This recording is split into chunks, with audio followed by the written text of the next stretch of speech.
Salut tout le monde, dans cette vidéo je vais analyser le portefeuille d'un abonné qui veut prendre sa retraite à 45 ans avec son portefeuille. Je rappelle que je ne suis pas conseiller financier, donc voilà, tout ce que je vais dire ce ne sont pas des recommandations, etc. Mais je vais donner mon avis. Donc c'est parti, je vous lis son email. Donc ma situation, ingénieur, la trentaine, marié et jeune papa, j'ai eu un side business pendant 7 ans que j'ai revendu récemment pour pouvoir consacrer davantage de temps à ma famille. J'ai commencé à investir en 2015 en passant par manque d'éducation financière par de l'assurance vie avec la jungle des unités de compte et les frais ahurissants. J'ai rattrapé le tir ensuite en basculant progressivement mon épargne vers des supports plus optimisés en frais et fiscalement. Je cherche à me constituer un patrimoine suffisant pour pouvoir vivre uniquement de celui-ci, pouvoir vivre où l'on souhaite en France ou dans le monde, sans se soucier du job ou du bassin d'emploi, même si j'adore mon job au quotidien. Je sens que ça ne va pas le faire jusqu'à 67 ans et surtout avoir le choix du lieu de vie. J'ai embarqué mon épouse dans ce projet fou, on vit frugalement et avons un objectif de 1 400 000 € pour un départ en retraite à 45 ans. Nous sommes quasiment à la moitié du chemin en espérant profiter pleinement des intérêts composés. Donc déjà, bel objectif, et je me dis juste que 1 400 000 pour une famille et arrêter de travailler à 45 ans, ça me paraît peut-être un petit peu juste comme ça, mais en même temps, je me dis que si tu as un matelas d'1,4 million et que tu te rends compte que c'est un peu juste et qu'il faudrait un complément de revenu, à ce moment-là, c'est très simple de lancer un petit business en ligne sur le côté qui prend très peu de temps à gérer et qui complète les revenus nécessaires et qui vous permet de garder la liberté là, que vous voulez avoir avec votre projet. Donc c'est un objectif qui me paraît cohérent au final puisque tu auras toujours cette possibilité-là. Et ça qui est bien avec l'investissement, c'est que même si on ne sait pas à l'instant T exactement à quoi nous servira notre capital, dans tous les cas ça nous donnera toujours plus d'options pour le futur, que ce soit, même si on décide de finir notre carrière jusqu'au bout à 65 ans, et dans ce cas nos investissements ça nous permettra d'avoir une retraite hyper confortable, une retraite dorée. Ça peut aussi permettre, comme lui, d'arrêter de travailler à 45 ans, prendre une retraite anticipée, mais ça peut, pour d'autres personnes, ce sera peut-être acheter leur maison de rêve, ou tout autre projet, dont on n'a pas forcément conscience quand on a 20-30 ans. Mais dans tous les cas, il vaut mieux avoir les options, et il vaut mieux avoir un portefeuille d'1,4 million plutôt que pas de portefeuille. Donc voilà une bonne raison d'investir. Donc ensuite, il nous donne sa répartition. Donc notre répartition cible hors IMO est la suivante. Donc 9% cash et livret, 47% ETF, dont immense majorité en S&P 500 et un petit peu de Nasdaq, 10% dans le fonds d'un proche type Quality Value, en qui j'ai une grande confiance et qui a un track record remarquable, donc il bat en moyenne légèrement le marché net de frais, 18% actions et 17% plan d'épargne entreprise. Donc ici on a les sommes, donc il en est à 621 707 €. Donc, sachant qu'il dit avoir la trentaine et qu'ils veulent avoir 1 400 000 à 45 ans, bah pour l'instant ça m'a l'air très bien parti. C'est même fort possible qu'en fonction des choix d'investissement, les 1,4 million ils soient atteints avant les 45 ans, ou bien qu'à 45 ans t'es plus, enfin vous ayez plus, vous êtes deux, que vous ayez plus que les 1,4 million. Alors passons à la partie actions. Donc concernant les actions, j'ai une approche qualité mais à un prix raisonnable. Je me suis beaucoup allégé sur la tech début 2024, après une performance exceptionnelle en 2023, de 65% sur cette poche action, pour ne garder principalement que du Meta et Alphabet. Quand je manque de conviction, que je trouve les dossiers trop chers, je passe mon tour et je place sur des ETF. Donc la quasi-totalité de son portefeuille, c'est du Meta et du Alphabet, et je suis assez d'accord que parmi les Magnificent Seven, si je devais dire celles qui pour moi sont les moins surévaluées aujourd'hui, donc les plus correctement évaluées, je mettrais Meta, Alphabet et je compléterais peut-être aussi avec Amazon. Donc ça me paraît pertinent d'avoir gardé ces deux-là. Après, je sais pas quelles sont les autres actions tech que tu avais, mais je sais pas si c'est la bonne approche de vendre suite à une performance exceptionnelle et quand les actions sont surévaluées. J'ai souvent, enfin un regret que je vois très très souvent chez les meilleurs investisseurs, c'est d'avoir vendu un bon business, parce que déjà parfois, enfin souvent les bons business peuvent surprendre positivement, et donc dans ce cas-là c'est dommage d'avoir vendu. Aussi la surévaluation elle peut durer parfois beaucoup plus longtemps que ce qu'on aurait pu imaginer, et puis il y a aussi un risque de ne jamais pouvoir re-rentrer dedans à des niveaux de valorisation intéressants. Donc c'est vrai que moi je suis plutôt très prudent sur les ventes, et je considère que par défaut je fais rien et je garde, et je vends que vraiment en cas extrême. Par exemple, je trouve qu'aujourd'hui, si admettons que tu avais eu du Microsoft, j'imagine que tu as peut-être allégé Microsoft vu qu'il t'en reste 3%. Aujourd'hui Microsoft c'est quand même bon 47 fois le free cash flow, donc c'est vrai que c'est très cher, mais je sais même pas, donc c'est sûr que j'en achèterai pas aujourd'hui, mais je sais, si j'en avais, je pense que c'est un stade où je déciderais d'en garder quand même. Donc moi j'ai pas encore un recul suffisamment d'années d'investissement derrière moi pour me rendre compte de ça, mais c'est vrai que c'est quelque chose que je vois tellement récurrent dans les livres d'investissement que je lis, que du coup je fais vraiment très gaffe à ça. Mais bon, en tout cas, c'est pas bien grave. Je pense que tu as gardé effectivement celles qui sont aujourd'hui les plus correctement valorisées. Et ensuite, c'est des positions qui sont plus petites. Donc, je vois Fortinet que j'ai aussi en portefeuille, Microsoft classique, Adobe. Et on va regarder un petit peu Arista Networks que j'ai jamais abordé sur la chaîne. Donc, regardons un petit peu rapidement les chiffres qu'ils ont. Si je vais dans mon onglet qualité sur Gram, on voit déjà que c'est une boîte qui remplit les 6 critères, donc ça a l'air d'être une boîte de très bonne qualité. Je regarde un petit peu l'évolution du chiffre d'affaires. Ouais, ils ont une croissance du chiffre d'affaires moyenne de 32% par an sur la décennie passée. Donc très forte croissance et 22% par an sur les 5 dernières. Donc ça c'est très bien. Ensuite sur le free cash flow, pareil on voit une forte croissance. 33% par an en moyenne sur les 5 dernières années et 63% en moyenne sur les 10 dernières années. Si je regarde le ROCE, et son évolution, donc déjà la moyenne c'est 19,6%, donc c'est un très bon ROCE, et on va dire que le ROCE est globalement, alors c'est pas mal en dents de scie, mais on va dire que c'est globalement plutôt en hausse, ou au moins stable, donc ça c'est bien aussi. On voit que c'est un business qui a pas de dette, ils ont plus de cash que de dette, donc ce critère il permet à la fois de réduire son risque, mais aussi de savoir qu'on a un business qui n'a pas besoin d'emprunter pour croître. Ensuite je regarde l'évolution du nombre d'actions, on voit que le nombre d'actions a baissé de 2% sur les 5 dernières années, donc on va dire que c'est plutôt stable. Et c'est un business qui a des très bonnes marges, 30% de marge du free cash flow en moyenne sur les 5 dernières années. Et c'est un niveau de marge qui est en hausse. Et si je prends 2023, c'est du 34%. Ouais, ils sont régulièrement au-dessus des 30% aujourd'hui. Et ce que j'aime bien regarder en complément, c'est de voir les rémunérations en actions, quel pourcentage du free cash flow ça représente. Parce que les rémunérations en actions sont réintégrées au free cash flow, alors que ça devrait pas l'être. Et donc on peut se retrouver parfois avec des boîtes qui ont 50% de leur free cash flow, avec des rémunérations en action qui correspondent à 50% de leur free cash flow, alors que pour d'autres boîtes ça va être du 5% par exemple. Donc là on voit que c'est 30 millions pour un free cash flow de 2 milliards.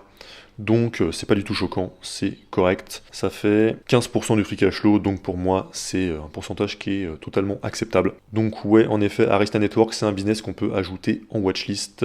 Et on pourrait peut-être te dire que ton portefeuille est trop concentré, puisque tu as quasiment 100% sur seulement 2 actions. Mais moi ça me choque pas, parce que c'est vrai que là en 2024, on est dans une période où il y a clairement moins de bons investissements à faire que ce qu'on a pu avoir par exemple en 2023 et encore mieux en 2022. Et c'est jamais éternellement comme ça. Et je pense que c'est plus intelligent de à chaque fois se demander est-ce que cet investissement aujourd'hui il fait sens pour moi, plutôt que de se forcer à diversifier juste pour le fait d'être diversifié. Je pense que si on a un processus rationnel et que à l'instant T on trouve rien qui nous paraît être bien, je pense qu'il vaut mieux, soit comme tu le fais, investir ailleurs, donc toi tu fais en ETF, ou bien simplement être patient. Donc voilà, moi ça me choque pas que tu aies quasiment 100% sur 2 actions aujourd'hui. Et sinon on voit que tu as choisi que des entreprises de qualité, donc très bon point. Je dirais que celle que je trouve la moins convaincante, c'est Texas Instruments, parce que surtout au niveau de la croissance qui est très faible, on voit que sur les 20 dernières années, c'est en moyenne 3% par an de croissance. Et par contre, c'est un business qui a un très bon ROCE, qui là, avant le creux de 2023, était dans les 25 à 30%. Ils ont aussi des très bonnes marges, de 30% de marge de free cash flow. Et ils font beaucoup de rachats d'actions. On voit qu'ils ont racheté ici 7,5% de leurs actions sur les 5 dernières années. Et on voit qu'ils peuvent rembourser leurs dettes en 12 ans et demi de free cash flow. Mais ça s'explique par le creux de free cash flow qu'ils ont eu récemment. Et si je prends plutôt leur free cash flow de 2022, qui a l'air, lui, de ne pas avoir d'anomalie, ça fait 6 milliards pour une dette nette de 11 milliards 8. Donc ça voudrait dire qu'ils peuvent rembourser leur dette en 2 ans, et là c'est beaucoup plus correct. Donc voilà, même si je pense que c'est la moins bonne des boîtes de ton portefeuille, surtout à cause de la croissance qui est quand même très faible, ça reste quand même correct globalement. Ensuite tu nous dis, en parallèle de ça, nous sommes propriétaires de notre logement, remboursement toujours en cours, d'un appartement locatif et regardons actuellement pour en acquérir un deuxième afin de maximiser notre taux d'emprunt. Et du coup je trouve ça plus cohérent avec l'objectif initial qui est de partir à la retraite avec le portefeuille de 1,4 million à 45 ans, puisque de ce que je comprends c'est 1,4 million, c'est ici hors immobilier. Donc effectivement si vous avez tous les deux 1,4 million répartis dans des ETF, dans des actions, etc. Et en plus une résidence principale complètement payée d'ici là, et en plus deux investissements locatifs, dans ce cas-là, effectivement, l'objectif me paraît plus cohérent est faisable, réaliste. Et juste avant de terminer, il m'avait envoyé des petites précisions sur sa stratégie d'investissement, donc comment est-ce qu'il choisit ses actions. Donc il nous dit: j'avais initialement une approche très métrique avec des critères exposés ci-après. Alors ces critères, c'était, donc il y en avait beaucoup déjà, 1, 2, 3, 4, 5, 6, 7, 8, 9, 10, 11, 12, 13 critères quantitatifs. Donc d'abord la grosse margin supérieure à 50%, donc ça pour rappel c'est en français la marge brute, c'est le niveau de marge le plus haut, c'est-à-dire qu'on prend le chiffre d'affaires et on déduit simplement le coût de création des produits. Donc exemple simple, Apple quand ils font des iPhones, le coût des produits, ça va être par exemple le coût des matériaux qui sont contenus dans l'iPhone. Ensuite, la profit margin, donc ça c'est la marge nette, donc le plus bas niveau de marge dans le compte de résultat.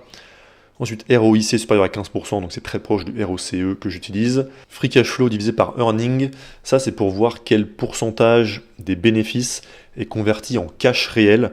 Ça, il y a vraiment des boîtes qui sont très différentes là-dessus. Il y a des boîtes qui ont des bénéfices qui sont très gonflés, mais au final, il n'y a pas de cash derrière. Et à l'inverse, tu as des boîtes qui ont plus de cash que de bénéfices. Ensuite, il y a la dette nette divisée par le free cash flow, donc pour voir en combien d'années une entreprise peut rembourser sa dette. Donc ça, c'est exactement un de mes 6 critères. Ensuite, il regarde la performance passée d'une action sur les 10 dernières années, puis le ratio dette sur equity. Ça, ce ratio, honnêtement, je le trouve pas très utile aujourd'hui. Enfin, je pense que utiliser là, le net debt divisé par free cash flow, ça suffit largement finalement pour analyser une balance sheet. Si on sait qu'une boîte peut rembourser sa dette en moins de 3 ans, je pense qu'il n'y a pas besoin d'aller beaucoup plus loin aujourd'hui sur l'analyse du bilan. Ensuite, il veut une croissance annuelle moyenne sur les 3 dernières années du chiffre d'affaires de 7%. Ok, ensuite, pareil, mais pour le bénéfice par action de 10%. Donc là-dessus, je préfère perso utiliser plutôt le free cash flow par action. Donc où là, ça correspond plus à du cash et c'est moins manipulable que des bénéfices. Et d'ailleurs, pareil ici pour la profit margin, je préfère la free cash flow margin personnellement. Et ensuite, sur les aspects valorisation, il regarde le price sur free cash flow moyen des 5 dernières années, il regarde le price sur free cash flow actuel, ensuite le PER moyen des 5 dernières années et le PER actuel. Alors, c'est des critères qui sont tous pertinents, mais je trouve qu'on peut fortement simplifier. Par exemple, je sais pas s'il y a un intérêt à regarder à la fois les bénéfices et le cash flow. Je me dis que autant se contenter du free cash flow. Donc ça permettrait d'éliminer par exemple PER ici moyen et current PER, ça élimine 2 critères. Et ensuite je pense qu'ici on pourrait éliminer le debt sur equity. Et ensuite si on regarde que les free cash flow, je ne sais pas si au final c'est vraiment utile de regarder le free cash flow sur earnings pour vérifier s'il y a une grosse partie des bénéfices qui sont transformés en cash. Donc ça pourrait permettre de réduire de 13 critères à 9, ce qui déjà simplifie pas mal. Donc ensuite, tu nous dis, je réalise ensuite un DCF simple avec un taux d'actualisation de 13%, idem au tien, je crois, ouais, en effet, et une croissance constante pendant 10 ans, donc c'est exactement ce que je fais aussi. Et si tout est concluant, je fais un modèle DCF plus long avec prise en compte de la cyclicité des marges et de la croissance. Mais avoir une approche trop basée sur les métriques peut être préjudiciable. Honnêtement, avec le recul, je pense avoir eu un énorme coup de bol l'an dernier grâce à l'IA et l'envolée de Microsoft, Adobe et Meta, car cette même approche m'a fait essuyer quelques plâtres. PayPal, InMode, dans une moindre mesure Texas Instruments qui ne performe pas, mais aussi Fortinet avant qu'elle rebondisse récemment. Alors sur ce point, c'est vrai qu'il n'y a pas que les chiffres qui comptent, il faut aussi regarder le management, il faut aussi regarder le moat, le business model, etc. Mais quand même, je pense que sur les exemples que tu donnes, ça se justifie. Parce que, par exemple, évidemment, on ne pouvait pas savoir que Microsoft allait exploser à ce point, mais je pense qu'en 2022 et peut-être début 2023, je ne me souviens plus, à un moment donné, Microsoft, Adobe et Meta, les trois, ont été à des valorisations vraiment attractives. Et donc ça faisait sens de les acheter dans tous les cas. Et ensuite, c'est normal qu'il y ait parfois des événements positifs que tu n'avais pas prévus à la base, mais dans lesquels tu es emporté et qui améliorent tes performances. Mais pour autant, je pense que c'est des achats qui avaient complètement du sens à l'époque où tu les as fait. Après, je ne sais pas exactement quand tu les as fait. Mais en tout cas, 2022 et sûrement pendant une partie de 2023, ça me paraissait totalement pertinent. Et pour les exemples d'erreurs entre guillemets que tu aurais fait, que tu cites après, comme PayPal, InMode ou Texas Instruments, je trouve que justement c'est des cas où ça se voit dans les chiffres que c'était inférieur à Microsoft, Adobe ou Meta. Si on regarde par exemple PayPal, on regarde rapidement, par exemple si je regarde la grosse margin, donc effectivement, tu avais un critère qui est de 50% minimum, mais là où on voit un petit problème, c'est que c'est en baisse à long terme, et on voit que ça ne fait que baisser, quoi. Ils étaient à 67% en 2012, on voit qu'aujourd'hui ils sont à 46%, Donc déjà ça c'est un mauvais signe, c'est souvent signe qu'il y a soit la perte d'un mode, enfin un mode qui est en baisse, et pour PayPal c'est aussi le fait que leur segment qui a la plus haute marge, donc le bouton PayPal, il a maintenant une croissance qui est assez faible, et par contre la partie chez eux qui a la plus forte croissance, donc c'est Braintree, c'est un business qui a une marge qui est beaucoup plus faible, et donc même s'ils ont une croissance du revenu, et bah le take rate, donc le pourcentage de fees qu'ils prennent, il est en baisse, et donc ça fait au final un revenu qui monte, une marge qui baisse, et ça nous amène au gros problème, ça nous amène du coup à un free cash flow par action qui ne bouge pas. Et au final, c'est quand même ça le principal, c'est la croissance du free cash flow par action. Et donc on voit que depuis 2018, là en 5 ans, il n'y a eu absolument aucune croissance du free cash flow par action. Et donc c'est pour ça, perso, que j'ai pas investi, enfin c'est pour ces deux raisons-là, que j'ai pas investi sur PayPal. Et ça, pour reprendre par exemple l'exemple de Microsoft, c'est un défaut qu'on retrouve, enfin des défauts qu'on retrouve pas du tout.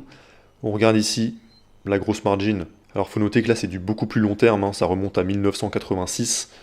Donc si on prend depuis que Satya Nadella est arrivé, qu'il y a eu le virage du cloud, etc. Donc les marges, grosses margines sont passées de 64% à 69%, donc c'est plutôt en hausse et c'est un niveau de marge qui est aussi beaucoup plus élevé. Et si on regarde le free cash flow par action, là on voit que ça n'a rien à voir. Entre 2018 et 2023, PayPal ça n'a pas bougé, mais pour Microsoft on est passé de 4,14$ à 8$, donc ça a fait x2, donc ça n'a vraiment rien à voir. Et ensuite pour voir un autre exemple, tu as parlé de Texas Instruments qu'on a vu juste avant.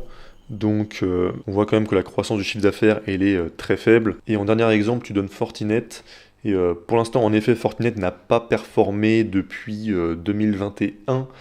Mais je pense perso que c'est parce qu'en 2021, elle était très surévaluée. Et donc il faut le temps que les fondamentaux rattrapent la valorisation. Mais c'est une boîte sur laquelle je suis beaucoup plus positif que PayPal. Et je trouve que ça se justifie aussi par les chiffres. Si on regarde rapidement sur les mêmes critères, la marge, la grosse margin, elle est toujours très haute et elle est plutôt en hausse. Et non seulement elle est en hausse alors que celle de PayPal est en baisse, mais elle est aussi beaucoup plus haute, 76%. Et si je regarde par exemple l'évolution du free cash flow par action, depuis 2018, pour comparer, on est passé de 67 centimes à 2,2$. Donc c'est x3, même un peu plus que x3. Donc voilà, c'était juste pour nuancer un petit peu. Je suis d'accord qu'effectivement, il n'y a pas que les chiffres, en effet. Mais il y a quand même... Pour ces cas-là, je trouve que les chiffres nous donnaient quand même une grosse partie de la réponse. Et on verra si je me trompe à l'avenir pour Fortinet. Et donc globalement, on voit que tu sais ce que tu fais. Sur la partie action, on a une stratégie quasi identique, j'ai l'impression. Ensuite, on voit que tu diversifies beaucoup plus que moi, mais ça me choque pas, ça dépend de la situation. Par exemple, toi, tu es en famille, ça dépend de l'aversion au risque, ça dépend des objectifs, etc. Et donc je pense que vous aurez tous les deux pas de mal à atteindre les 1,4 million à 45 ans. Pour pouvoir gagner en liberté. Et pour terminer, je rappelle que vous pouvez accéder à mon site d'analyse d'action avec toutes les fonctionnalités que j'ai montrées pendant la vidéo, mais aussi d'autres comme par exemple la possibilité de lire les transcripts des entreprises, donc présentation du CEO, questions-réponses des analystes, etc. Donc ça c'est en cliquant sur le premier lien en description et on se retrouve pour la prochaine vidéo. A plus!